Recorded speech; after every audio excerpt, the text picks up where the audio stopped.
Today is June 18th, Tuesday. We're starting shortly after 2 p.m. Eastern here. We'll have a pretty change of scenery here for our show this time around. I've got Carl from our team here. Carl, give a warm welcome to Carl. He's a lot of our videos that you guys probably see on YouTube and on Instagram, some of the funny reels and stuff that he does on TikTok. But today we're gonna do a little bit of a change of style here. We're gonna do more of a podcast style to have a little bit more interaction instead of me just talking in front of a camera, and not only answer your guys' questions, but today's topic is going to be really focused on one of the key things that people or the common things that people ask about, which is getting their first customer.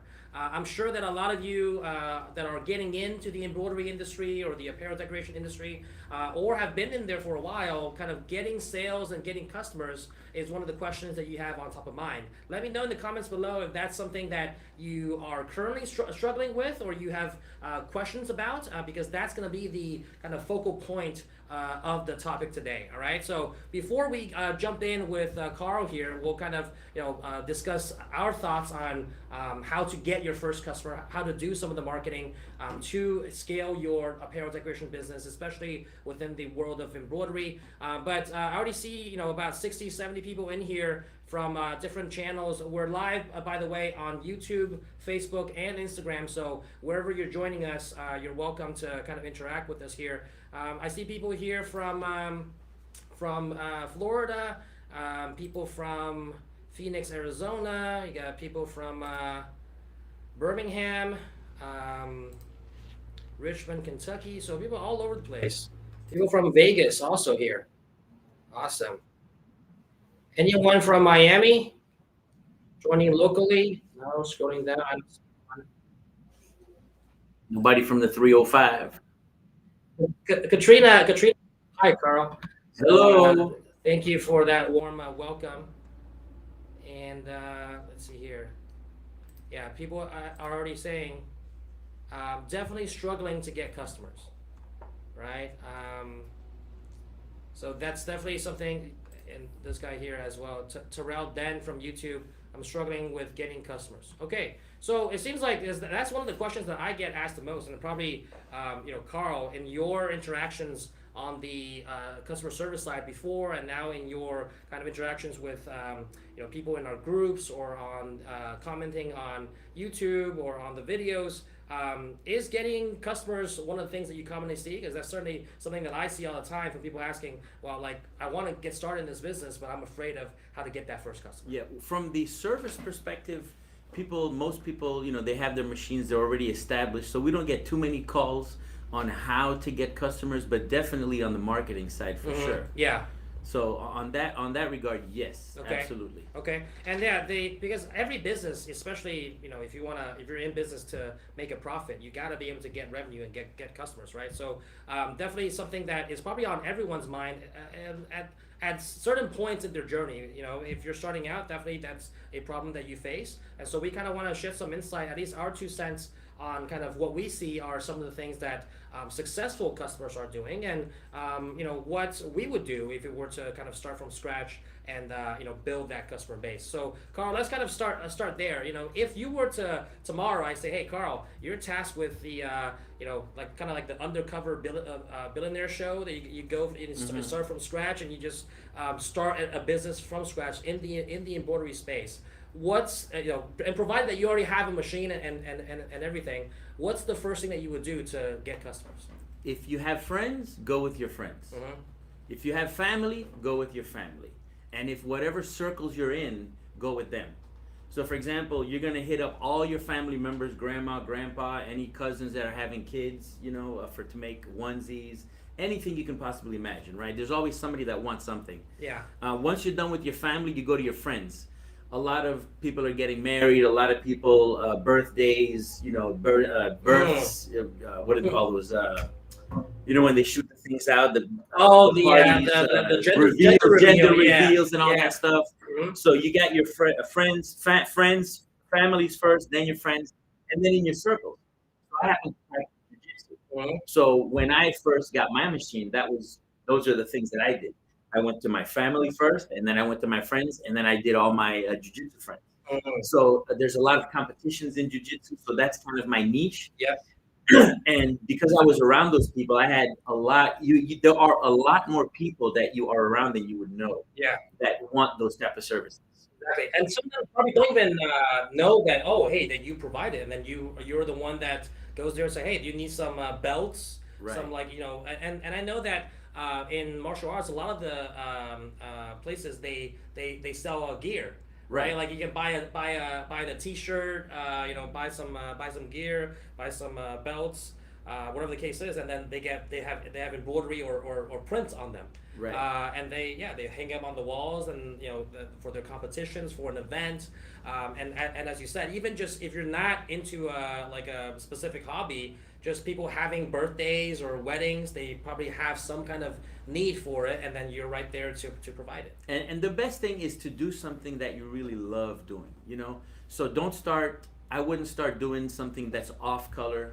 Do something that you're into. I love jiu-jitsu. It's my sport. And so a lot of the things that they do is they put patches on gis, they put branding, the fighters' names. There's we make hats, shirts for my school. So we walk around with art emotion hats and different things. So the important thing is that you do something that you really enjoy, so that it doesn't become laborious. It's, for me, it's not even work. Right. I'm just having so much fun. Right, exactly. And that's what I tell people too. I completely agree with that mentality. First, start with your friends and family, and then extend beyond that. Is probably a niche or industry that you're familiar with, right? Or if you're in the food and beverage industry and you know a lot of restaurants, then or you have friends that are restaurant owners, they can probably buy any polo shirts or visors, hats, aprons, whatever the case is.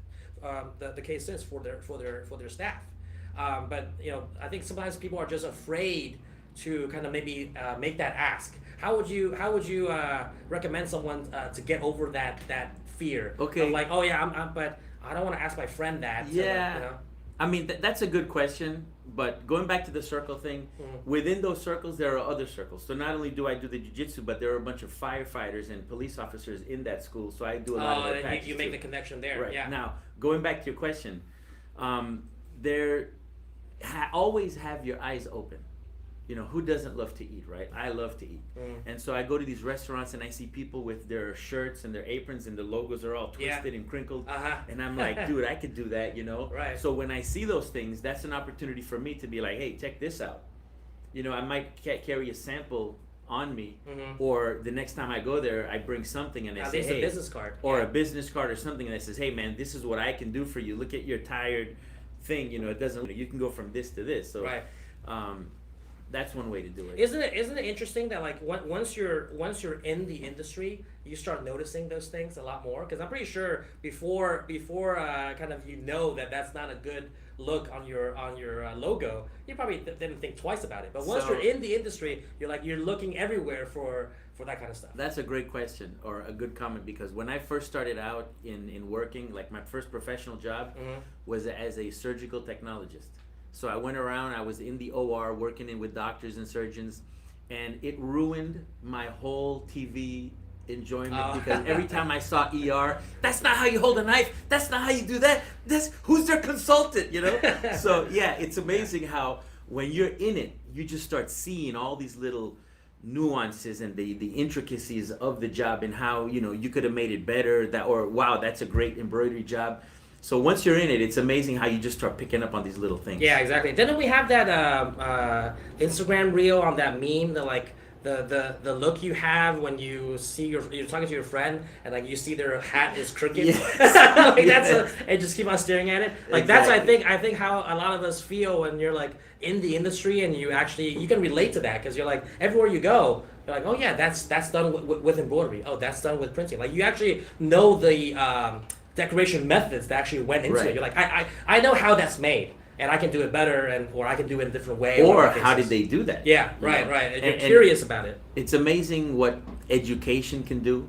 The more you know, the more you're aware, and that's one of the good things about Ricoma, is that we train everybody on that. So when I got my machine, and just so you guys know, before I was an employee of Ricoma, And to know the power of advertising, I was just scrolling through my Instagram, and I saw an ad for an embroidery machine. I had just purchased a laser plotter and a vinyl cutter because I was going to start making custom stuff for my son and schools and even the jiu-jitsu school, right?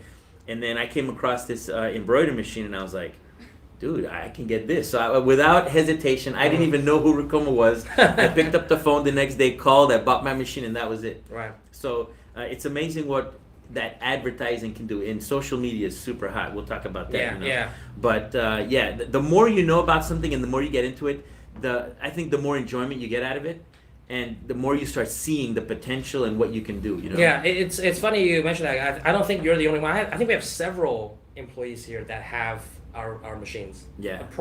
Some during their tenure here, and some prior to joining us. Yeah. And now and because they've kind of done it, they kind of know the in and outs of the industry, or at least the basics. And Ricoma just kind of like supercharges that knowledge to the right. next Absolutely. level. But also, I think the customers can relate a lot to people that are that actually are doing that, right? That are making apparel to schools or local businesses, because that's different than us teaching it and saying that oh, this is what you do. But then we manufacture equipment and we teach people how to use these equipment. But the people that actually do this day in and day out, it has another level of a touch, like a different perspective to how they operate, and I think that's super valuable. But yes, going back to the question of kind of what to do to get your first customer. I used to call this I always call this the low hanging fruit. Like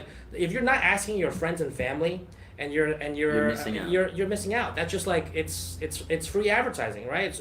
It's a free ask. The worst they can say is no. And then okay, but at least you tried. But many people don't realize that probably they know someone, or if they don't know someone, they know someone that knows someone that has a need for apparel decoration, because it's everywhere. Whether it's in restaurants, whether it's in hospitals, schools. If you know a school director or someone in purchasing, in the PTA, right? Exactly. There's just so many clubs and small organizations. Even if you're part of an HOA, like the HOA probably has some needs for an event or something that needs apparel, right? How many WhatsApp groups are you on? Chats. Between WhatsApp and Facebook groups, a lot. Okay, so right there, that's an opportunity right there to say, hey, by the way, guys, I offer embroidery on these certain things. If anybody wants anything, hook me up. Right, and it has nothing to do with exactly. Nothing it's to do. And you'd be surprised how many people be like, oh yeah, man, I need that. I need a couple of shirts. That's right. Yeah, exactly. And then that just gets you started. Right? Absolutely. So I think the one of the pitfalls or the common misconceptions that people have is like, oh, I have to have a bunch of budget and money to get started advertising. No. Like that's the first thing to think about. It's like, well, I mean, I don't either they complain about not having the time. It's like, well, with social media, it takes time. I got to do all this. I got to shoot the videos. Or they complain about not having the resources in terms of money and funds to advertise. But I'm like, advertise. First of all, the first thing about social media is that it's free. So you don't have to pay to use it. So you got to spend some time, sure. But the second part about the funds, you don't need any funds to get started. You got to invest a little bit of time. But even asking my friend, it's a simple text or a phone call, right, to get the conversation started. Yeah, and regarding the advertising on Instagram, something that people don't realize is you don't need to have a full-blown production to make a little Instagram ad.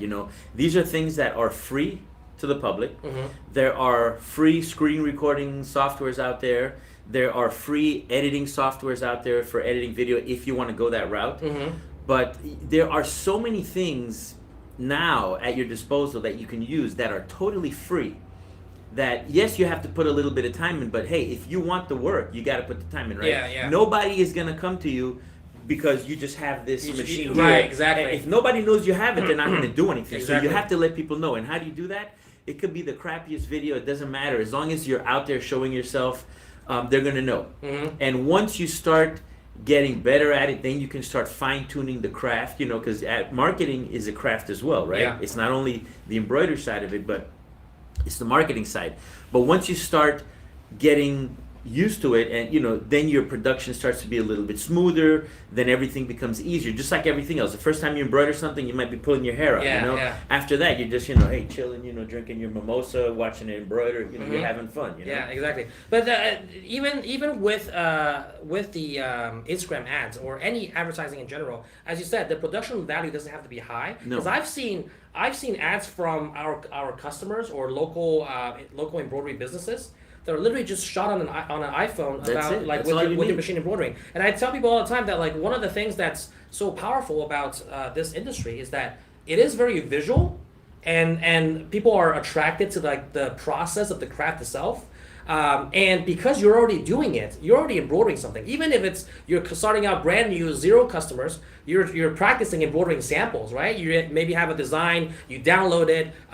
We have on the screen right here. This is a post from what is it? Us or one of our customers that just the process of embroidering on a hat. So if you're practicing, just take out a phone and shoot it. There's nothing. You don't have to say anything. You don't have to show any cool stuff. Just show embroidering and post it. And that 10-15 seconds that you just spent the time to do, no editing too, because you either just shoot for 15 seconds and post, right? And just that process itself, with just the thing embroidering on the loop, it attracts people. They're wondering, oh, what is that? And then you take another picture of the final product or whatever, and you just post it. There isn't a lot of massive effort that goes into the actual creation of the content. But people are kind of that's the misconception people have, and that's probably what's holding them back. Yeah, you don't need, like I said, you don't need any fancy equipment. But a funny thing, when I got my embroidery machine, I was embroidering everything.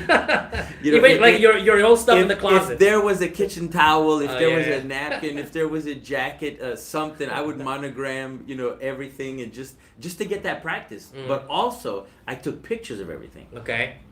I took pictures of all that stuff just to make sure that it doesn't go to waste. It is something that somebody's gonna like, regardless of what it was. I did backpacks. I did all my gun cases. I did jackets, hats, you name it. And because of that, I got some referrals because of those things. Exactly, yeah. Because not only does someone see it, that oh, that's interesting that you did that, I might need something. But even if they don't need something, they're oh, I know someone that probably will be interested in that, and the word just kind of spreads. All of that is absolutely free. So that's why I tell people, if you haven't even done that, don't consider advertising and all of that, right? You don't need to do all that when you haven't even done the basics. But I think it's people kind of being afraid of the next step there, or making that call, making that an intro, or just some of them are just afraid of putting themselves out there and say oh yeah, but asking it in this group, it's embarrassing, or it's just have thick skin. You gotta have thick skin in sales, to be able to generate revenue and sell to customers. So that's why I tell people all the time. Let's see what kind of comments people have about what we talk about. And by the way, guys, the all the comment section is completely live. Feel free to chime in either on a if you agree or disagree with what we're saying, or interested in hearing those thoughts, or if you have another question to ask that's following up to what we're talking about, feel free to ask in the comment section. So I read a book. It's called Choose Yourself by James Altucher. Okay. And if you really want some inspiration, I would highly recommend that you guys go read this book. And essentially, it talks about how there's a lot of people out there with incredible ideas, but the one thing that they don't do is they don't pull the trigger on that idea. Yeah. There's a lot of people with some brilliant ideas. They have great thoughts, great things, but they're just too afraid to take that step, man, that leap of faith, And that's what's holding a lot of people back. They're just too afraid to do it. And in this book, it talks about how to do it. And also, one of the comments that we got is there too much competition out there? Oh yeah, that's right. And in this book, he says there isn't. There's always room for people. What do you think about that? Yeah, I think not only is that true, but I think it's especially true in the apparel decoration world. Why? Because the demand is so high that no one company can do everything. And there's always going to be some kind of niche. We have customers doing that make a good business out of embroidering stuff for yachts. That's a very niche industry, right? But they make good living just they have a good business just doing that. Yes. So and so when you look at, well, yeah, but I got 30 other companies in my area that does the same thing. Well, it doesn't matter, right? The industry is big enough, and you got to find just what differentiates you. There's always going to be competition. You can't expect that, just because competition. If competition were the driving factor for people, kind of not getting into business, there would be no businesses. Like, right. There's already this. Yeah, you can't right now. There's very rarely would you have an idea that no one else has thought of, like in this day and age.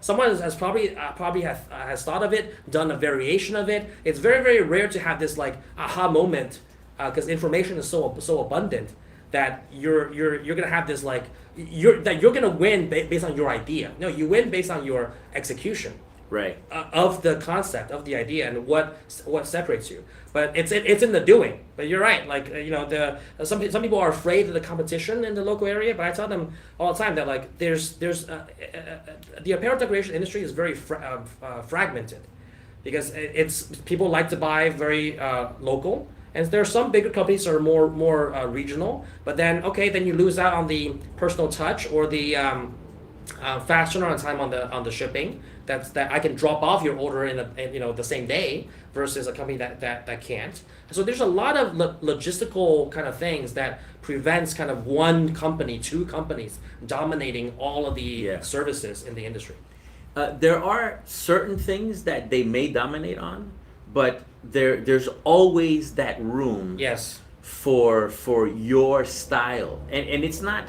Embroidery is art, To me, it's just another form of me expressing my arts, my artsmanship, right?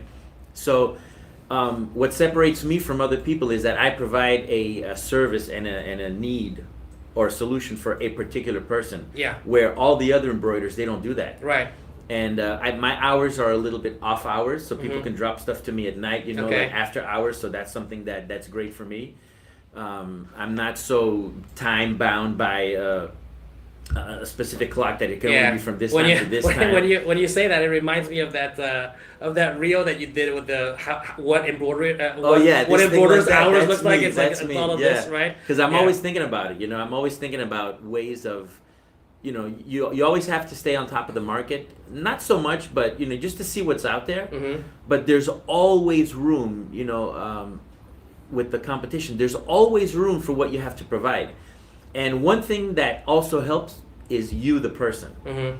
There's a lot of embroiders out there that I just don't like. Mm-hmm. So I don't want to go to them. I'm not going to give them my business. Okay. Because I have gone to people and sought their work, but the customer service was not there. I just didn't feel appreciated as a customer, so I was like, I'm not going to go to that guy. Okay. What are some of the, because they just put up the your how teachers work, how dentists work, and how embroiders work. Yes. It's everywhere. So speaking of the customer service, which is one area of not only gaining a customer but retaining a customer in the long run. What are some examples of the kind of your experience going to these embroiders that you didn't like, to have people avoid doing that? Even though it's like maybe something small or something that's a little bit nuanced, but just something to know. And not everyone's going to be the same in terms of their experience as a customer, but certainly helps to know kind of what one's experience is. I mean, a lot of it is, you ever go somewhere, you walk in the door, and you're looking at each other. I come in. Mm-hmm. Hi. I came to your store, right? Yeah. So here I am. Uh-huh. I don't get a, hey, how you doing? How can I help you? Uh-huh. They're like, what do you want? Okay. Like, dude, I'm coming to your store yeah. for you to provide me a service, and you're asking me what I want. It should be the other way around. It should be like, oh, hey, how you doing? Thanks for coming in. How can I help you? What are you looking for? Things like that. Yeah. It's like right away, that's like such a turn off for me that I'm like, all right, thanks. I guess you don't need my business, man. So I just walk away. Right. So stuff like that, being attentive to your customers, and you have to set realistic expectations as well. Don't be like, I can have this to you by tomorrow, if you can't. Because when he comes back tomorrow and your stuff is not ready, and he's like, oh no, it's going to be next week. I'm like, dude, but you told me it was tomorrow. Right. And that has happened. where they tell you, they sell you all this stuff like, oh man, I'm gonna have it to you by tomorrow, you know, and then you show up and they don't have it, and I really needed it, otherwise, you know, and now you're charging me extra for this type of stuff, you know. Yeah. So you have to be able to set the expectations so that your customers are aware of exactly what's gonna happen. Hey, all right, this is it's gonna take me a couple hours to digitize this design, then I'll have to test it to make sure I give you the correct quality and the right thing. I might have to run it, but I think I can do this in 3 to 4 days. Are you okay with that? Yeah, I can do 3 or 4 days, no problem. If it's done earlier, I'll call you and tell you to come pick it up. Yeah, and I would recommend people to maybe leave some room. Absolutely. Yeah, of course. Like if you can do it in 3 days, like say like 4 to 5 days, you know. Sure. So you give yourself a little bit of room. That way you don't like over promise. Right. If you promise 4 to 5 days and you get it done in 3, then they're gonna be like, yeah, that's awesome. That's right. Yeah. And then they're gonna be like, oh yeah, I know this guy. He does this stuff pretty well. Yeah. And he's reliable. Right. He does my things, and the embroidery comes out just like I like it. Yeah. You know, that's one of the first things, and that's one of the thinking back like 10, 12 years ago. That's one of the first things I learned on my first job. It's just like, don't overpromise, because it's like, oh yeah, it's like, oh yeah, when can you get this done by? It's like, oh yeah, this deck, probably can take me to like Wednesday, and then like Wednesday afternoon comes, I'm like, oh shit, like this is not gonna, and then they come on and like, oh yeah, no, I'm working on it, maybe another couple of hours, and it's never, it's never a good answer to give. So and then my boss at the time told me, it's like, always like under promise, Yeah. So if I ask you when do you think you can get it done by, and it's Wednesday, say Thursday. I wouldn't know, right? Like they wouldn't know, and I say Thursday, and I deliver by Wednesday afternoon, then it's extra. Because what if another customer comes in right after and says, look, I have this rush job, I need 100 of these, and I need it by tomorrow. Right. You just built yourself that buffer to be able to accept that job and not lose it. Because you can't be like, well, sorry, man, I got this one hat that I got to make by tomorrow, and I promised the guy, now I'm going to lose 100, this 100 apparel order because of that. And you don't want to be the contractor. Mm-hmm. Right, yes, man, we'll have your kitchen remodeled in 2 weeks, and then it's like 3 months later, and the thing is still not done. Oh, that's what you meant by the contractor. I was not sure where you were going with that, but yes, construction contractors are definitely, they got a bad rap. I've never had a construction project that was on time. Never, like ever. I don't think it will ever happen. Like it's always some sort of problem, some sort of delay, and so you don't want to be that type of vibe to your. Yeah, I mean, the weather has things to do with it. However, like there are contractors in every single business that they tell you they'll have it ready and it's not, and you're like, what happened? Right. No, I mean, it's not even the weather. It's like you're inside with remodeling the floor. You're like, and then it's like 2 weeks over. You're like, it's not that. It's just give me a realistic time frame. That's I think one of the things that probably, especially I would imagine people that are kind of looking to start in this business and they're eager to want to earn that business. They don't want to lose it, so because of that excitement. They end up going over promising and not realizing that's going to hurt them in the long run because of that excitement. You have to be able to tell your customers, look, I have a really big order that's coming up. I can't get to it until this day. Are you okay with that? Mm-hmm. And most people, if they like you and they trust your product and they like your product and they're really not in a rush. And they're really not in a rush. A deadline. Most of them will be like, yeah, bro, that's cool. You can take your time because I know I'm going to get quality. Yeah. Because if I go to Fulano, that's the other guy, I'm not going to get quality. You know what I mean? Yeah. So a lot of times, when you get started, and the same thing happens with those construction contractors, right? They try to get every single job they can and they work on one and one and one and one. But then nothing ever gets done. Yeah. So what you got to do is don't spread yourself out so thin. Mm-hmm. Be realistic, have realistic expectations for yourself as well. Because you don't want to burn yourself out either. Yeah. Because I don't want to work that way. Right. I tell people, look, it's going to be ready by this day. If you don't want it, I'm sorry, I can't do it. Mm-hmm. I don't want to lose your business, but this is what I can do. Mm-hmm. And you got to be upfront and honest with them to set the expectation again. Because if you tell them you can have it by tomorrow and it's not ready, it's not. But if I tell them it's going to be next week and I can finish it a couple days earlier, big win for me. Exactly. Because now they're happy that I got it before the delivery time. Exactly. And it's just win-win for everybody. Because people also realize that like when you overpromise, you have to spend the time on the back end to clean that up. Anyways, it's going to become a problem. Yeah, it's so much actually, work. you're doing more work. It's so much work. So you have to not only the reputation and like having to solve that problem, but you have to spend time to solve that problem. And so, like, what ended up being that you thought you can get more business ended up costing you more and more time. So now you're losing out on other stuff that you could be taking care of, but you're dealing with this problem that you yourself created by not setting the proper expectations. Yes. So it's never a win-win situation when you do that. It's always hard to put out a fire once it's gotten out of control. Oh yeah, for sure. So this person on YouTube said, I started with a few embroidery logo items with businesses around my house. I made a few hats and shirts and went to those businesses and gave them the items free of charge. The word of mouth spread really quick.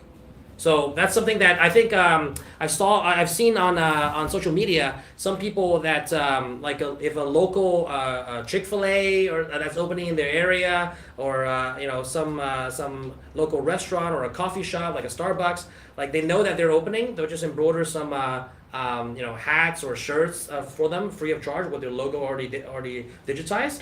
Just a couple of samples, 2, 3, 4 hats and some polo shirts, and then that can turn into business, because it's like no one, like, how many people actually do that? Like very, very few.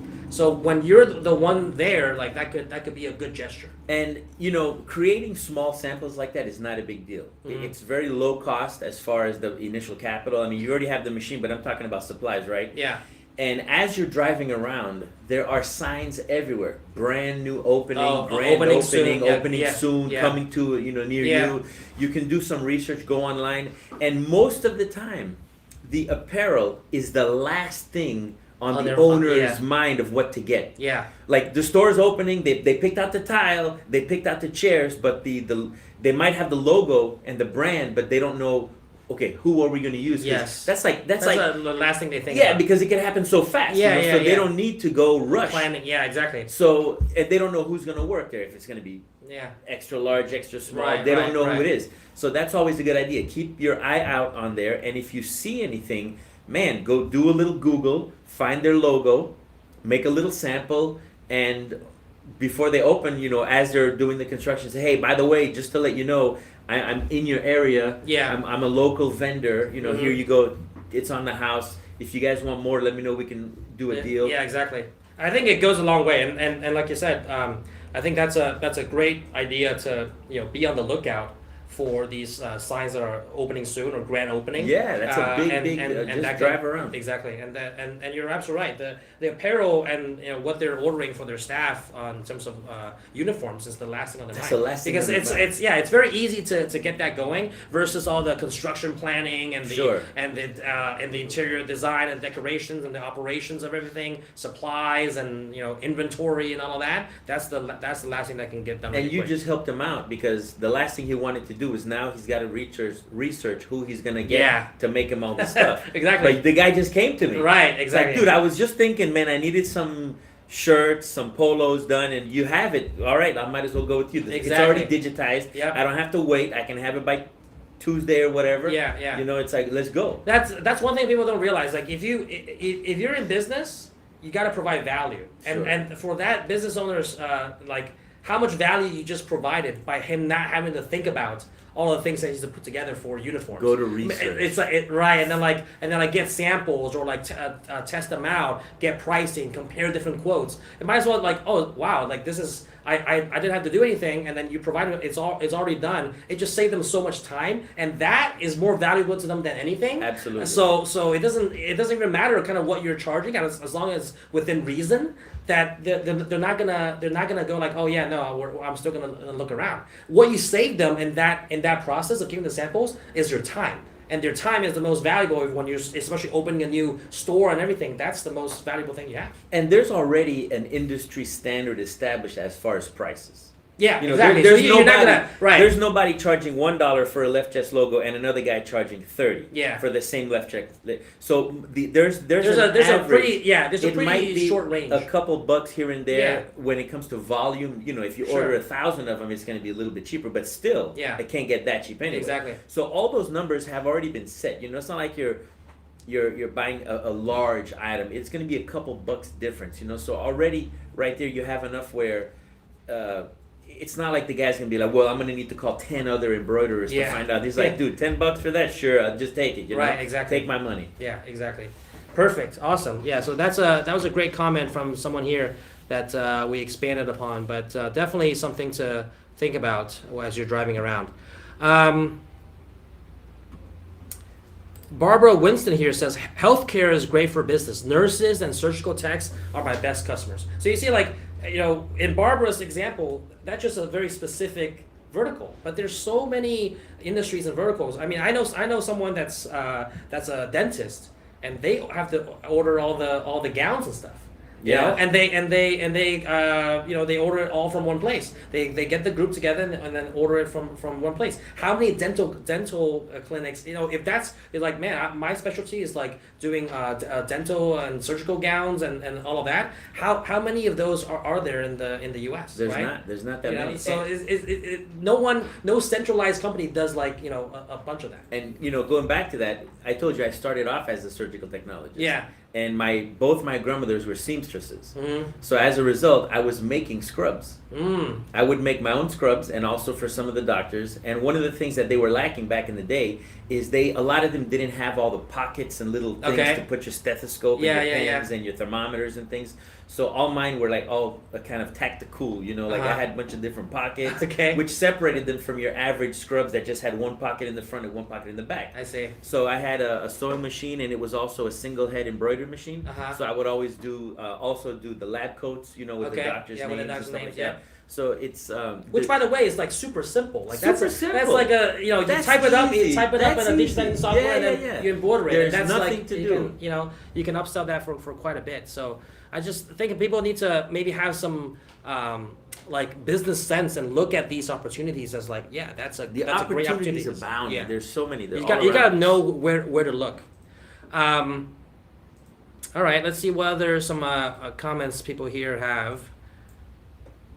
Yeah, so Janelle Porter says, fear of putting yourself out there is real. So, a lot of people... It is, but you just have to trust in the process and just go for it. And the worst thing that could happen is you fail, but you're not going to know it until you do it. Right. You're failing by not doing it. Yeah, you miss 100% of the shots you don't take. You've already failed if you don't do it. Yeah. But the only way you're going to know is if you try. Right, exactly. Because, by not trying, you know what the status quo is.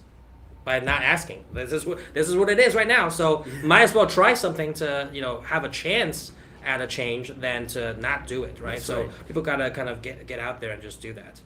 And I'm not talking you have to buy a warehouse and stock it up with embroidery machines. Yeah. You get one machine and you start like that, and then once the business starts rolling in, then you get your second machine, then your third, then you move into a different location, then you can upgrade and everything else. But you have to start somewhere. Yeah, I think there's like two ends of the spectrum, right? There's those that are like, man, I'm just gonna start out, and then like they buy everything, and they feel like they bit off more than they can chew. And then there's those that are like so kind of like afraid of the first step that they kind of either never get started or delay getting starting, or just consume a bunch of content but never act on it. So you got like two ends of the spectrum. Yeah, don't kind of like dive head first into the ocean if you don't know how to swim. But at the same time, don't kind of be just you can take baby steps and still be successful with not a lot of funds or resources at your disposal. That's what people don't realize. Yeah, I'm a go big or go home type of guy. And you know what I mean? And there's a lot of people that are like us, and there's a lot of people that are very baby steps. But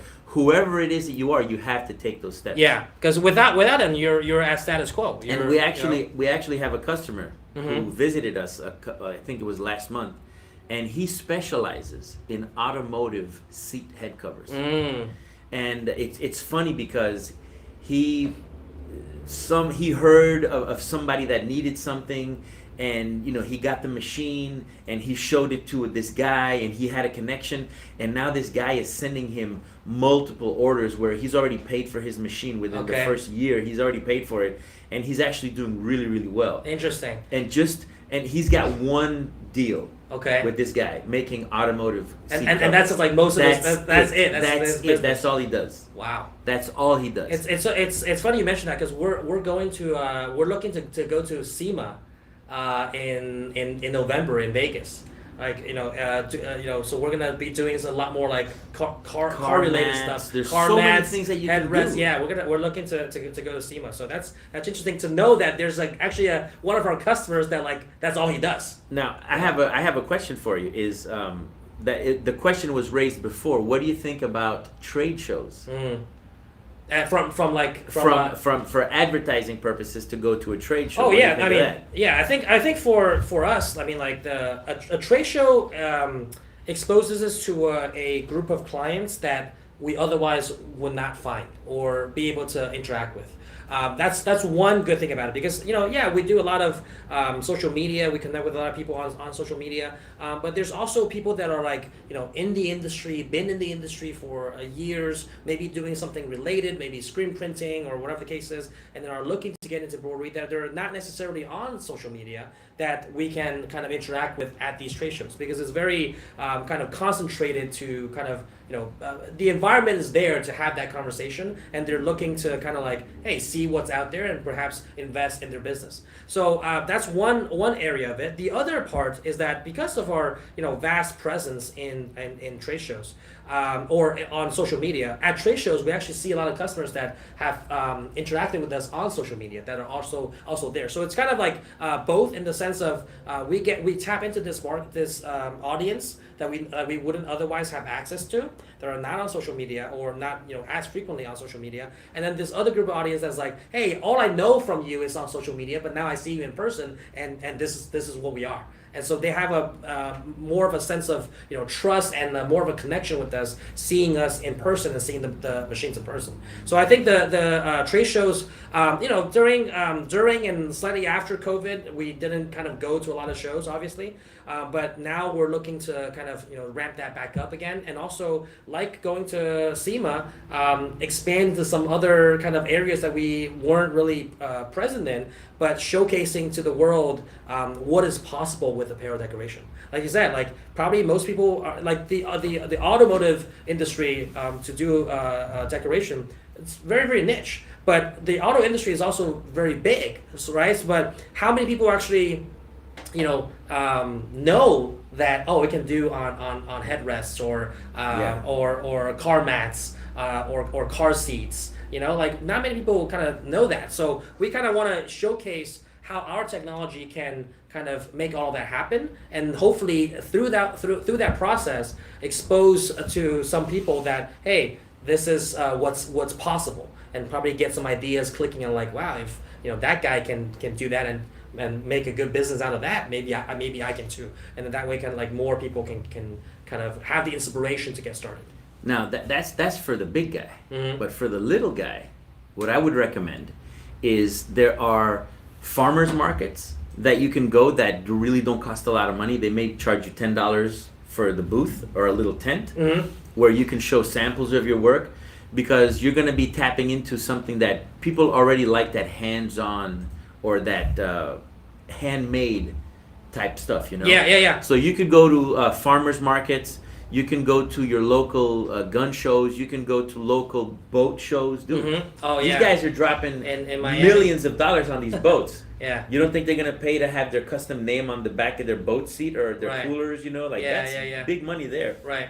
So there's a lot of local shows that you can go to that really don't cost a lot of money as a producer. Right, as a maker, vendor, as a vendor, yeah. that You can you go can- there as an attendee and just make those connections. Right. You can go there as an attendee, say, hey man, I see that you're, there's a lot of manufacturers, boat seat manufacturers Right, that they that make probably these want- chairs. yeah. But, hey, you make the chair, but before you make it, let me embroider this on it, then you can upsell it to your customer. Yeah. That's another customer that you can get. Yeah. So a lot of these type of trade shows, automotive, boats, planes, whatever it is. There was a big trucking show in Miami not too long ago. Mhm. These truckers with those international Oh, yeah. trucks, man, they like all that stuff all blinged out with the lights. Mhm. A little embroidery inside there's fine too, Mhm. So those are low cost ways for you to spread the word out and not have to go pay for a huge booth, Yeah. because you're just starting out. Yeah, see, I misunderstood your question in terms of like the advertising for kind of like businesses like us as manufacturers. I think trade shows is a good avenue to do that. But yeah, trade shows as an avenue to kind of get your first customer, Right. as an embroiderer or apparel decorator. Probably the farmers market and the kind of like local craft shows is a good way to start. Not a lot of budget, but you can kind of have a small booth, showcase your product and what you do, and get people interested. That can generate referrals and conversations, right? And also if you're not even there, but if you don't have the kind of funding to or resources to go to have a booth at one of these craft shows, then be an attendee for $50, $100, whatever the case is. Sure. The entry fee is network. Yeah, as networking, correct. Like spend $100 and 8 hours in that day to go network and hand out some business cards. Make sure you have a pocket full of business cards. Yeah, so you can for hand sure. them That's out. always what you want to do. And also, every show that you go to, always wear and rep your own That's right. logo. Yeah. Exactly. You have to. Say, you have look to do what that. I did. I can do this. I can do this for you. You know. Exactly. Yeah. But I think even that point, a lot of people overlook. Like even at Deco Summit, I don't see everyone kind of wearing their own brand, own, yeah, right? their own Yeah, brand. Yeah. So I'm like, that's one thing I can already tell. Like if you're coming here with your own gear, with your hat, with your logo all like decked out, like okay, yeah, you. Last year there were some people that came with stuff that they made. I'm just saying not everyone, but not everybody. But I'm like everyone I'd should be be doing repping that. my Yeah, stuff, man, everyone you should know? be doing that. Yeah, for if sure. if you have a business, if you're looking to get business, you should be wearing that, right? Like everywhere you go. Like go out to Target and wear that, so that someone can, if they see a hat. There's conversations that some of our employees tell us that like when they wear like a hat or something that's a nice design that we digitize here and border for like a trade show or whatever, and that sparks conversation. Sure. At a bar, at Target, whatever, right? Like people see it and like, where did you get that? I made it. Yeah. Like, you made that? How You did it? Yeah, exactly. That's what I and then do. that's how you get the conversation started. It's like, oh yeah, well, I might know someone that needs a few, or I would love to have that. Like, how do I get that? And then that just sparks the conversation. So it's not about the opportunities are there, but you gotta be on the lookout and be prepared for it. Like, and then someone's like, oh yeah, I would love to get that. Can I have a business card? Oh yeah, no, I don't have it. Like that, you're not prepared. Always be prepared when the opportunity presents itself. You're there to strike. But there's, like you said, plenty of opportunities to go around. That's why I'm never kind of I don't feel. I tell people to not get discouraged just because you have competition. There's plenty to go around, and there's so much demand and the different niche and verticals that you just have to find what is yours. And going back to your first point you made, do what you love in terms of your passion, so it doesn't feel like work. Start there. And then expand out, right? So that you might not even need to expand out. Right, exactly, like that auto guy, right?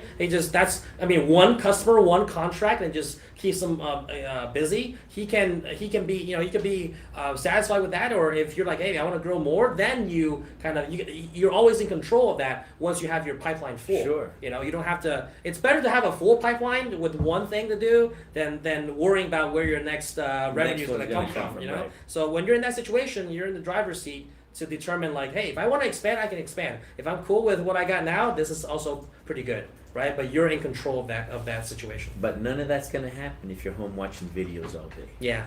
You got to get out there. You have to put yourself out there. You have to let people know that you're there. Otherwise, they're not gonna know. Exactly. Yeah. People, you can't just expect that like if you have a website and a machine and people will magically just show up. Right, no. That never happens. I wish business were that easy. It would have a lot less headaches and problems, but yeah, it never happens that way. So you gotta get your name out there. You have to go out there and get it. But if you're willing to put in the effort, I tell people this all the time, right? That like embroidery and printing and apparel decoration in general is not rocket science. Like you don't have to get like a PhD to learn how to do this. You got to have a little bit of business sense, and then it's a craft and a skill you have to master, like anything. Like even with driving, sure, you have to learn it, right? And you have to learn how to ride a bike and learn how to swim. Like all of those things are skills that you acquire. You're not born with it. But putting in the time, putting in the effort, and actually just kind of making that effort with some of these tactical things and strategic things that we've been talking about is going to make a difference. Like it will be like I always tell people, yeah, sure, there's different ways to execute things. You might have the same idea and 10 people will execute it in 10 different ways. But if you really try and you kind of follow the process, like trust the process and actually do it in the process, you have to try to fail. Like there's a certain level of like just from putting in the effort and knowing, having the little bit of guidance in the right direction, you're already kind of like on that path, even if it's wobbly. You're on that path. You know, the only thing you can do that will guarantee a failure is if you don't do anything and stay in the same spot. That's never going to be any progress. Like Yoda said, do or do not. Yeah. You just have to do it. So you pick the former, not the latter. That's right. That's the moral of the story. Let's see what other. Oh, here's a good one. This guy also said another great advertisement is a car magnet with your company info and services. Vistaprint makes them for a good price. A car magnet. Never thought about that. I was a realtor, Mm-hmm. and I had a big sticker on the back of my car. And by the way, now that you mentioned you were a realtor, there's this running joke in the office here that like Carl does everything. Like he like give us a so you're into martial arts. You're an apparel decorator. I'm a firearms instructor. Oh yeah, firearms instructor. You were a realtor. You're a YouTube celebrity. What else can you do? You make your own cabinets, right? Yes. Did you used to do that? Yeah. Man, so you were a contractor at some point, and so I was the good kind of contractor. Okay. So definitely, I'm not surprised that you that you were a realtor. But go on. What were you gonna say? The reason I got into realty was because my mom was buying properties, and so she needed somebody to manage her properties. Okay. So I got my real estate license. Okay. And as a result, I had a friend who was he worked for a company, and right away I got this. I had an F-350, a huge truck, and I plastered these stickers all over it, vinyls. It was only like, $250. It was cheap, Okay. I didn't get much out of it. Okay. But at least I did it. You know what I mean? Yeah. Because I mean, it's just like it's kind of like free advertising. Yeah, it was free. So you drive around and you see because even the. If you live in associations that don't allow you to put advertisement on your car, the magnet is the way to go, because when you get home you can take it off. Because the minute they see company vehicle, you want to get towed. So a magnet is a great idea to do that. Wear your own apparel. So I make my own. I have my firearms shirts that I wear out in public, so people know that I do it with my phone number and stuff like that. So always it's both. Not only do they see the embroidery that I did, but they also see that it's advertising something. So I can tell them two things. Who made that shirt for you? Well, I made it for myself. And are you a firearms instructor? Yes, I am a firearms instructor, So it sells everything.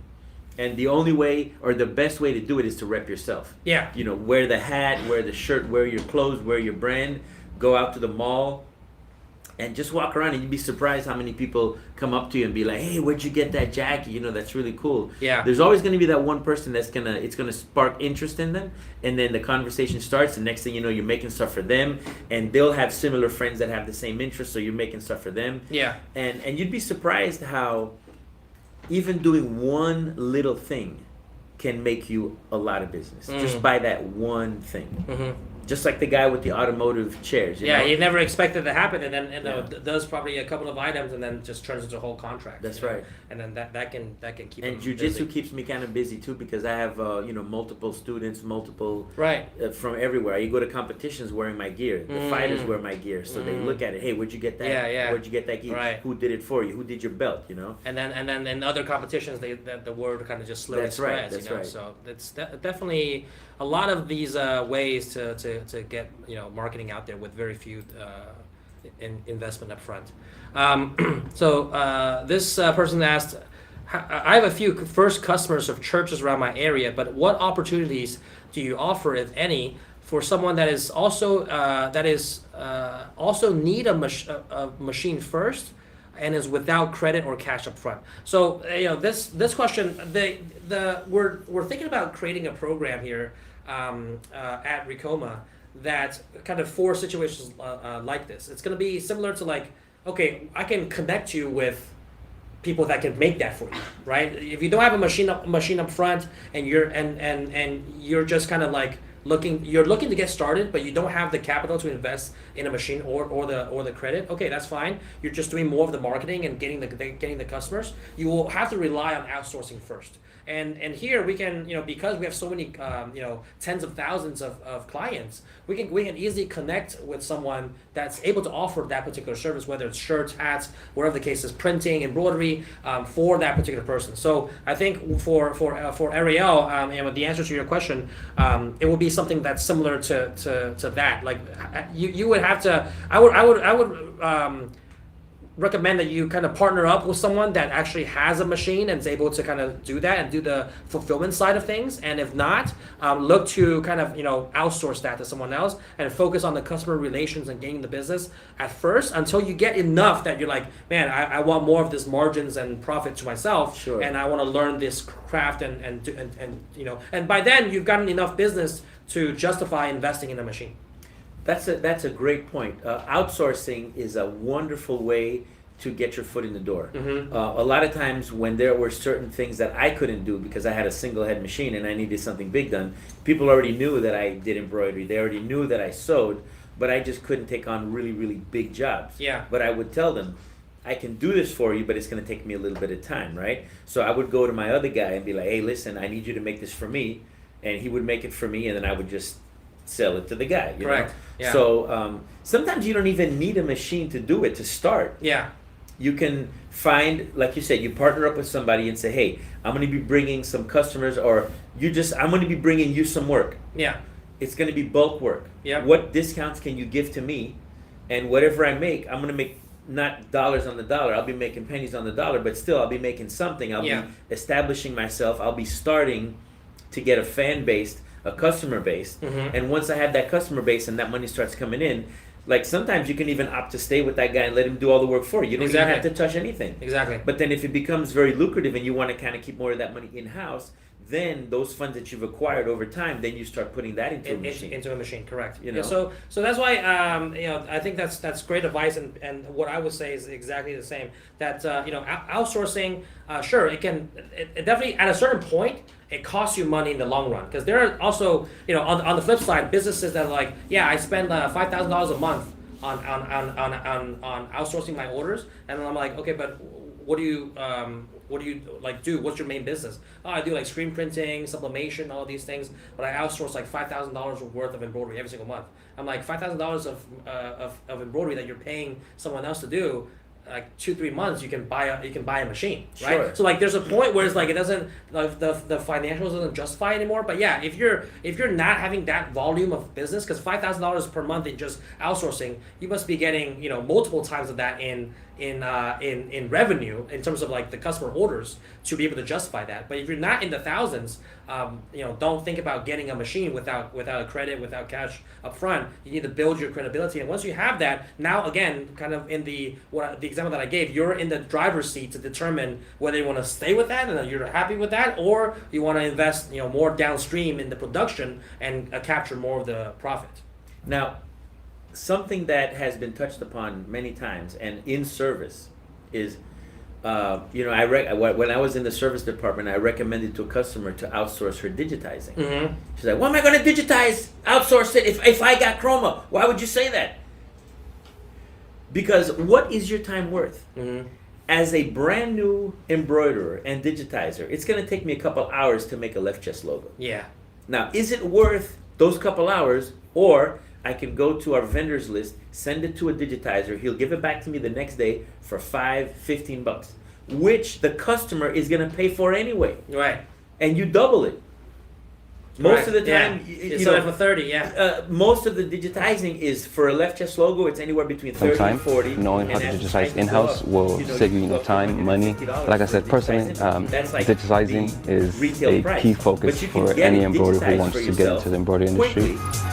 And if there's any need to do a touch-up, you send it back to the guy. The main who reason does it, why I he fixes decided to it. go with the And so you're not messing up MC1501 product, you're not and messing any other up single apparel. embroidery machine that And maybe so Ricoma until has to you offer get was just because familiar with the versatility in digitizing, colors, you right? get Being able comfortable with it, to and then you offer, can go multicolor, whole 100% embroidery for you. options Yeah. in What's just one 50 run bucks was on a kind of a $200 no-brainer order? for me, Correct. right? And plus the And then the customers pay reason for why I it decided anyway. to upgrade to a Exactly. Yeah. four-head It's not embroidery really machine coming out and of your maybe not like pocket. a It's 2 or it's 6 very head, it's in a similar vein I felt to like the this four-head was outsourcing like the sweet of spot, the right? actual embroidery Financially services and I that think we talk about. production-wise, It's it like, just yeah, makes sense for me at the we wanna time. make sure I'm able that to get you're them off faster. maximizing Customers are your happy, time and what you If I wanna get do, last-minute like orders that for large bulk flexibility. order, right, I'm able to meet my Obviously, deadlines. you know, Like I said, one of the best things I've done. starting out, I definitely recommend people if you don't have any design background, you don't know what Photoshop is, and you have never touched a design software, digitizing company can be a pretty steep learning curve for you because you already have to learn embroidery, Right. and then you gotta learn digitizing. So you gotta pick one first, and which one is probably more worth the time to start? It's the embroidery side because you can learn digitize,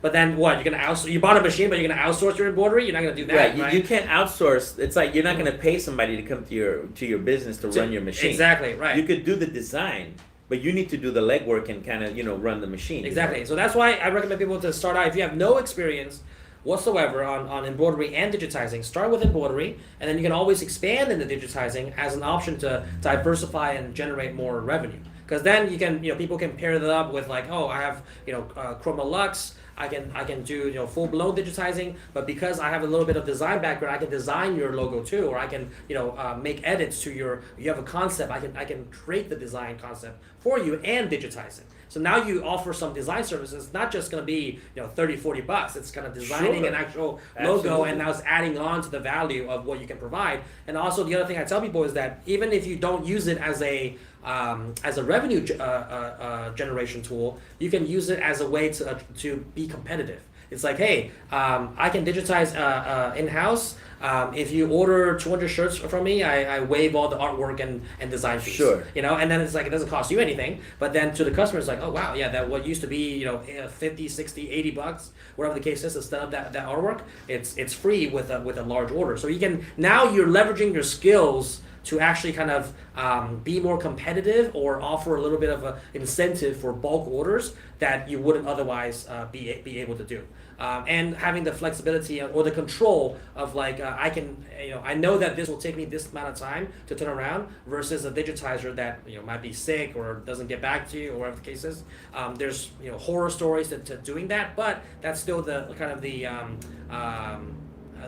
exception rather than the norm. But starting out, definitely go that direction so that you kind of you only have a certain amount of time in a day to learn the skill. Absolutely. So you got to learn the important thing first, and then move on to the ancillary things that can supplement what you're doing. So when I started, I would outsource my digitizing. Mm-hmm. But one thing that I did is when I got the image, I would study how they digitized it Mm-hmm. and in what order they did it, and then I just started replicating that because digitizing are like the scales of a fish. Yeah. They all have to overlap in a certain way or else it just kind of looks crazy, So there has to be a sequence that's done correctly. Yeah, and wouldn't you agree that even if you don't do digitizing in-house, that knowing how to digitize will make you a better embroiderer? Absolutely. Yeah.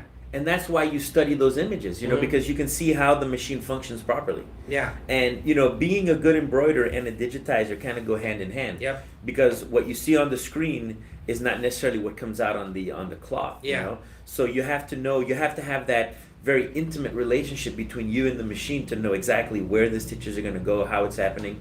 So it's definitely a good skill to have. For sure. And I think people would agree here that knowing digitizing, even if you don't do it as a trade, as to make money off of it, will make you a better embroiderer overall, and that's just going to elevate your skills even further. All right, we're kind of coming up to the top of the hour here, and then let's see if we have any other questions here.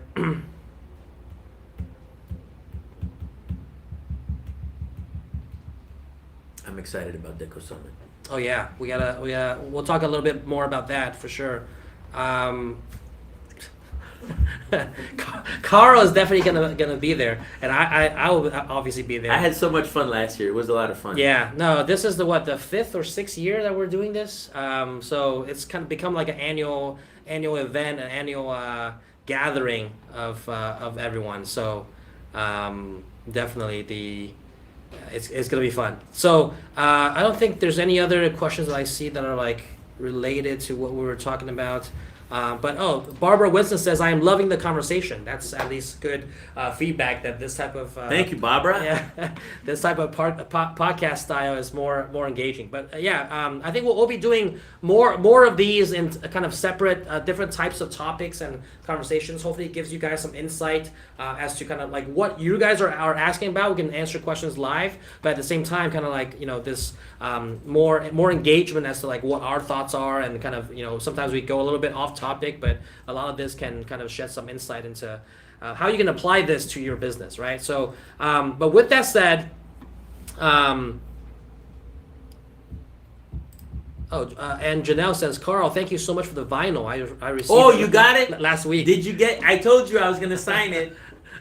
You signed the vinyl? I told her, yes. I was going to personally sign it to make sure that's what she got. Okay, awesome. Okay. I'm so glad you like it. So, that's, I guess that's what she's referring to, because I was kind of lost of... it was on our last live. Oh, okay, we were debuting the Wonder Vinyl. Wonder Vinyl, okay. And she was the winner? Yes. Okay, nice. So she got a 3 multi-pack. It was awesome. Nice, awesome, great. You got to show us what you did with it. Post it on Instagram or Facebook or TikTok. Yeah. Or one of those social medias. She says, yes, you signed it. It was so cool. So good. You're never gonna take the wrapper off of it, right? He signed it. I'm not gonna do it. Oh my God, look. All right. So to wrap things up, I hope we kind of cover a lot of the kind of burning questions that people had about kind of how to get their first customer. I think that's something that we talked extensively about. Things like this. This is a good segue and plug for Deco Summit. Things like this is what makes Deco Summit Deco Summit. The things that we talk about here, it's probably in a much more structured style at Deco Summit, not only on the business end of like, hey, how to acquire your first customer, how to do pricing, should you outsource your digitizing, how to do digitizing, to the technical aspects of embroidery, to printing, to how to operate your machines, the technical know-how, to the maintenance. All of that is what kind of makes this industry, is what makes someone in this industry able to succeed. Yeah. Right? It's going back to one of the first things you said, is like having the knowledge is super important. That's why we focus so much on the education here. Not only after you get the machine, but like ongoing things like this. The Facebook Lives in our private the Facebook group, and these type of lives, or even annual events like Deco Summit, are all to make sure that people are continuously being educated on what are the latest trends happening in the industry. What works, what doesn't work, and what mistakes to avoid, and kind of learn from each other. And also the networking aspect of Deco Summit, I think, is greatly undervalued compared to like a traditional trade show, because we were talking about different trade shows. At a trade show, I mean, you've been to it both as probably a vendor and an attendee. It's like you, as an attendee, you just go around and look at a bunch of booths, and then you either buy the stuff, or like, this is on my bucket list to buy, and that's kind of what you're there for. It's not really focused on the education. You get educated about like what products are out there, like what cool technology and things and tools that you might have, but it's not really about kind of like how to. Nobody talks at a booth of like how to run your business. No. How to succeed in your business, right? No. Yeah. But don't be afraid to go to any. Have you ever gone to a trade show and you're wondering, why is this guy here? It has nothing to do with the trade show, but yet he's there and he's selling stuff. So don't be afraid, even if it's like some weird thing, just go.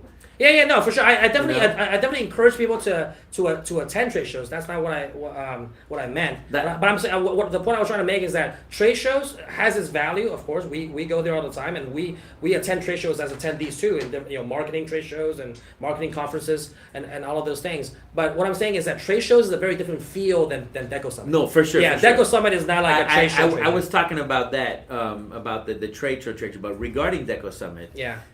If you're on the fence on embroidery, if you have the desire that you really want to get into apparel decoration, you want to express that artistic side of you, and you're not quite sure how to do it, you're not quite sure if you're ready, dude, invest in yourself.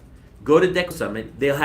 You have hands-on classes for all the machines where you actually get to work on the machine. You can work on the EF1010, you can work on the MTs, the TCs, whatever you want. So you actually get a feel for it before you think, you know what, I really think I want to get into this, or it may not be for you, you know. Right. But you're also going to be able to talk to a bunch of people that have been where you are, and see where they have gotten, and be like, man, if they did it, I can do it too. And that to me is so worth it. You know, like the Deco Summits that I've been to 2 so far. And the first one I was an attendee, the second one I was obviously a participant as an employee, but I really enjoy speaking to the people that go there and just hearing their stories of how, I got my machine and I haven't even used it, but now that I've attended this, I'm confident I'm going to go home and they've already set up the networking. They've got all these things set up. Like, it sparks and motivates them to get back into it. You see the desire, like, man, I just can't wait to get home and use it. So if you're on the fence or you're not sure, go to Deco Summit. There's the general admission and also the VIP. But either one, you're going to learn something. You can't lose either way. Right. And I think it's a good point that you made there about the this is also not just for people that have a machine, but are like this could be an event for you to kind of test the water to see if this is right for you. Because I think over the years, as we've done this more and more, we're getting more and more people that don't have a machine. They've never coming to Deco Summit and just being like, I want to see what this is all about. Right. And I go to a class and I'm like, man, the hands-on, and some are like, oh yeah, this is great, and others maybe they find out and it's like, yeah, this is not for me, and that's completely okay. But at least you got this like kind of like low risk entry point to see what it's like if you don't have a machine, right? If you have a machine, you get even more value out of it. You're talking about hands-on training on the exact machine that you have that you can pick from and be able to do that, plus the networking and the seminars and the learning how to run your business. Which, by the way, even if you don't have a business, these are good things to learn about, so that in preparation for you to start, you can already avoid a lot of the pitfalls. It's like a one-stop shop for everything you need to know to get started. Yeah. So you want to know how to start a business, go to Deco Summit. You want to know how to run your machine, go to Deco. You want to learn digitizing, it's there too. Yeah. It's everything. Everything you need is there. We're going to tell you how to start, how to continue, how to maintain, how to scale your business, how to get bigger. It's everything you need. Yeah, I think people, the people that haven't been, I'm sure that some of them in the comments that have been to Deco Summit will tell you that it's great. Some of that haven't been, it is a little bit of an upfront investment. You gotta pay for the ticket. You gotta spend the time here, hotel, flight. If you're not local, sure, it is a bit of an investment. But I always tell people, why do we go to conferences all the time? Right, as attendees, whether to a marketing conference or whatever, and which, by the way, those marketing conference tickets are like $1,000 a pop, right? And when I bring a team of like 8 people, plus hotels and flights, easily over 10 grand, 20 grand just on the trip, right? But if I get one idea from the conference, that's gonna make me multiple what I spent. Sure. So it's I think what people don't realize is like you don't have to capture everything in the event, but you can if you want to by purchasing the recording, because we record every single session, so you can always watch it later. But even if you don't do that, if there's one thing that you take away from the event, one connection that you make from that event, it could change your whole life. There are people that meet at Deco Summit. They find out they're like 5 minutes away from each other in the same town, but they never knew each other. Yeah. And then now they're like, oh, you both do embroidery? Yeah. It's like, what the heck? Like, and now they're like using each other. Man, I got this bulk order I can't complete. Can you help me finish this? And they help each other out. So. I hear that all the time, and they're like literally in the same town, right, and on the same street. It's crazy. It's crazy. So like that's the type of connection that people make when they're here at Deco Summit. It's really this community gathering of people that are sharing the same interests and like-minded people. Like, hey, I want to succeed in this industry, in the apparel decoration industry, and I want to be here to learn. And so even in the private luncheon that I held, which, by the way, if you're buying a ticket, you can also purchase my private lunch, which I'll be going over a course. So be about a 2-hour course.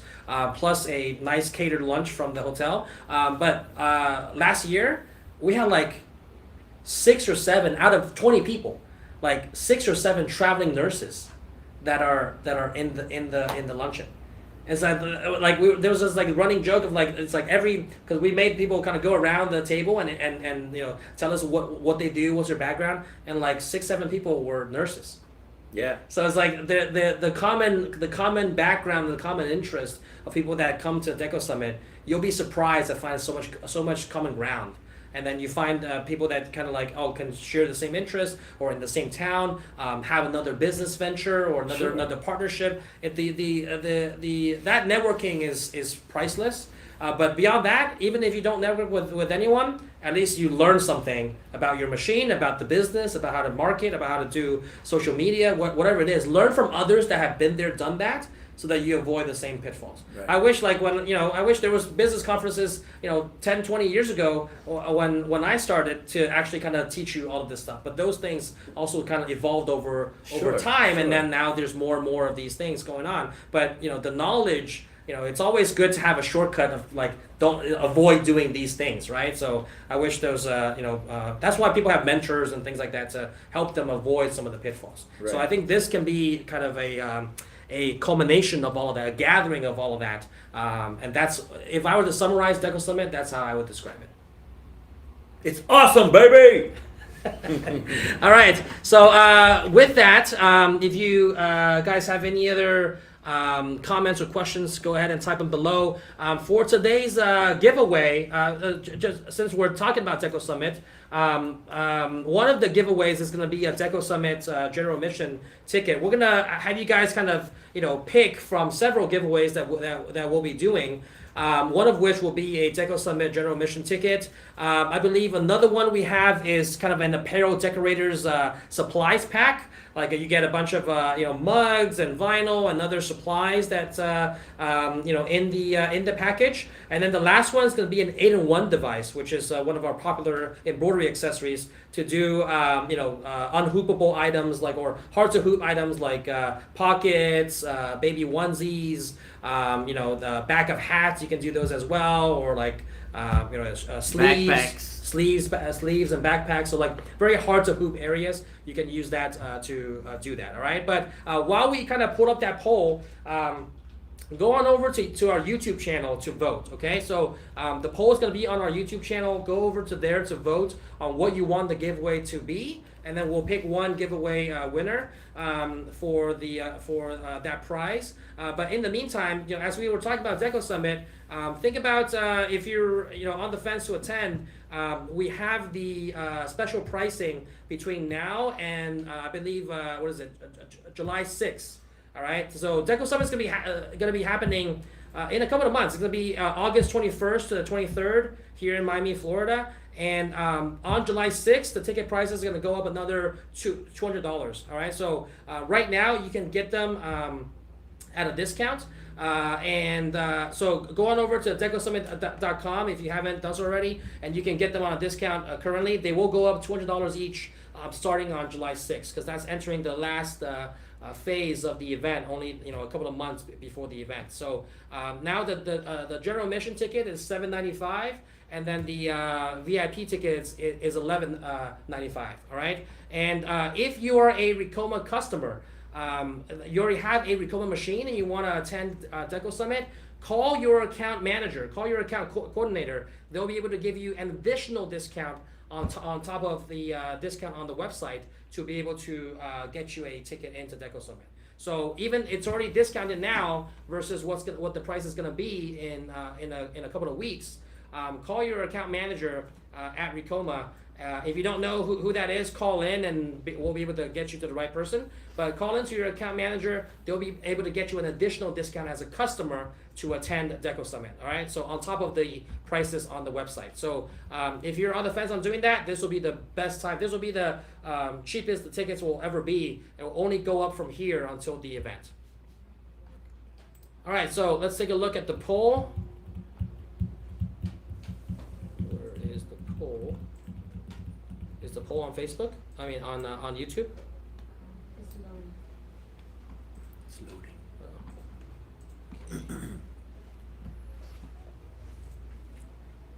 Talking about your nurses while we're waiting for that poll, a lot of people do this type of apparel decoration at home on their off time. Mm-hmm. You go home and you're sitting there watching TV. Why not be embroidering something while you're doing it? Right. It's not like you have to just sit there. You just let it run, do its thing. Occasionally you have to change a bobbin or so, but it's something that you can do on your off time, where you don't need to lose or quit your job until you start getting those customers where you're like, dude, I need to quit my job because I can't fulfill these orders. Exactly. And I'm making more money at doing this than at my job. Right. You know? A lot of people start out on this on a part-time basis. Yeah. A lot of people do that. There's truck drivers that do this. Off, right. Exactly. Because they can only drive so many days, and so they come home and it's a relaxing thing. And embroidery to me is a very therapeutic thing. You ever pressure wash your driveway and you watch the dirt it's satisfying. Away? Yeah, it's satisfying. Like sometimes I'll just sit there and just watch it and be like, wow, this is so cool, man, that I'm making this with thread. It's super cool, very therapeutic. Yeah, that's why people a lot. I mean, I even watched some of those videos on YouTube, just like people watching the driveway. It's so satisfying. Yeah. It's so satisfying. Like a short that just like it's so satisfying. Or the people like mowing like an overgrown lawn. Yes. It's so satisfying to see it being cut, right? But yeah, I agree with you, and that's I think one of the reasons why at trade shows, people go like that has nothing to do with embroidery. They go there and then you're like, hey, is there anything I can help with? It's like, no, just like fascinated by how cool. it runs. It is so cool. And they just stand there and just like stare at it. You know, I'll do stuff when I'm home, and I can't tear myself away. I know I could just leave it and walk away, but I'm just like, I want to watch this. And I'm just looking at it, just do its thing. I mean, it's just so cool. Right. So I definitely think. If you're into if you really love it, like you said, it doesn't feel like a job, right? And especially you're just supplementing kind of what you're besides what you're doing during the day, run a couple of orders, and then once that gets kind of big enough, you can always in control of what you want to do, and be in the driver's seat to decide that. So. And this is for my son. Yeah. I make him all his custom apparel clothes. Oh wow. Nice. Yeah, man, I make him everything. Like he goes to school with all this custom clothes. Oh, they can do that. They allow you to do that. Well, on the days that they don't have to wear uniforms. Okay. So he goes out there with all these. Because I'm like, I thought you meant like you were starting embroidering the uniforms. I do. I save a lot of money like that. Okay, but they allow you to do that. You can't tell. I go to Target and I buy the shirt at Target and I digitize and embroider it myself. They don't even know. All right, now they're going to be asking me to embroider their uniforms now after they've seen this. Yeah, because those vendors, people that focus on schools, they have like a pretty strong hold. Like it's almost like a monopoly, man. Yeah, it is. But the thing is, it's still only very local. Like they have like 5 schools in the district that only go to them. Exactly. Yeah. Right. So, right. But that's all they need, right? That's plenty of work. 5 schools, a couple thousand kids per school. Every kid needs every semester. Yeah. Every year. Yeah. So it definitely keeps them busy. But yeah, they only need 5 schools. But you can do that. Like there's so many schools. And what do you need? A heat press? Because a lot of them make little patches. Mm-hmm. Heat press. You can a heat press or a little ironing thing, and that's all they do. They just get you. They make a bunch of them. They pre-make them. Mm-hmm. They run. Because it's all the same logos. Yeah, it's all the same. They make a bunch of patches. They put the heated adhesive on it. Oh, you want an extra large? Here you go, $50. Yeah. And I mean, they're just raking it in. I know. All right. So we got a couple of votes here. Only 29 votes. So most of us saying 8-in-1 device, and the Deco Summit ticket. That's a good device. The 8-in-1 is very good, very useful. Yeah. And the runner-up is Deco Summit ticket. So I have an 8-in-1. We will. Let's see. Do we want to give a little bit more time on? Has everyone voted? If you haven't voted yet, operators are standing by waiting for your vote. Make sure you do that right now. All right, we'll give like 1 more minute on the vote. If you and by the way, if you're just joining or you're joining late, we're running a poll on YouTube to determine what the next what today's giveaway is going to be. All right, so you can choose between a Deco Summit ticket, an 8-in-1 device, or a decorator supply pack. And right now, 8-in-1 device is in the lead with 50% of the votes, and then Deco Summit with 34%. So I'll give another minute here. We'll kind of, run to 3:28, and then we'll kind of wrap up the polls, and that will be the item that we'll give away. But it's looking like it's going to be the 8-in-1 device, which is a good choice. I think we gave away what, a Deco Summit ticket last time? Is that what we gave, or Chroma? What was it that we gave? It was Deco Summit. Okay, so we gave Deco Summit ticket last time. Maybe this time people want something different. So an 8-in-1 device, that's not bad. Okay, yeah, I think we'll. There's only a couple of votes trickling in, but if you're going to our YouTube channel, you can vote. Last minute votes will trickle in, but it looks like 8-in-1 device will be the winner. So we'll give the honor to Carl here to pick out the winner for this first inaugural kind of podcast style live that we're doing. So Carl, the honor is yours to see who's going to be the winner. I shall make the announcement. And the winner is... Who is it? Let's see. Who is it? Who is it? Do we have a winner yet?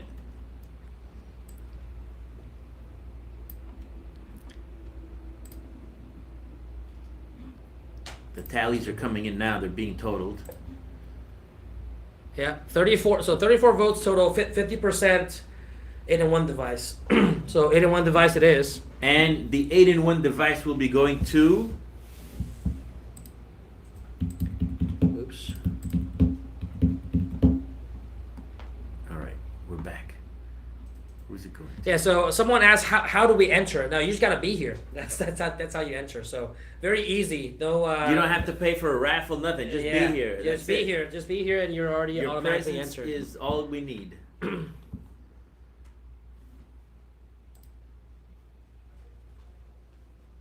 Who is it? All right. While they announce the winner, just if you're looking at getting an embroidery machine, a direct-to-garment printer, a DTF printer, we got some good specials going on for the summer discounts. So contact our team to get started. We got many different types of embroidery machines, starting from the EM1010, back here behind us, to commercial single heads, to commercial multi-head machines.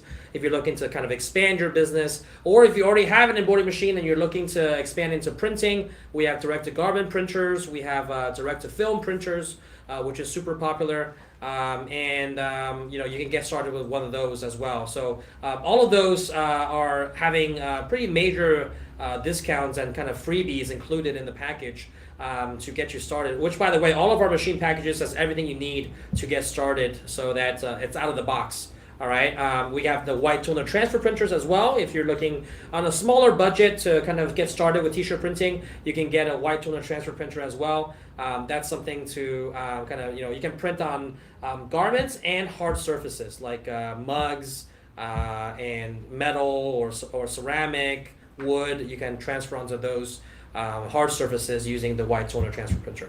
All you need is a heat press and the printer to be able to do that. All right. So, and then if you're looking to really go kind of full-blown commercial upscale, you have two choices. You have the direct-to-garment printers, which is kind of the next step up from these white toner transfer printers, and they can print directly onto the garment.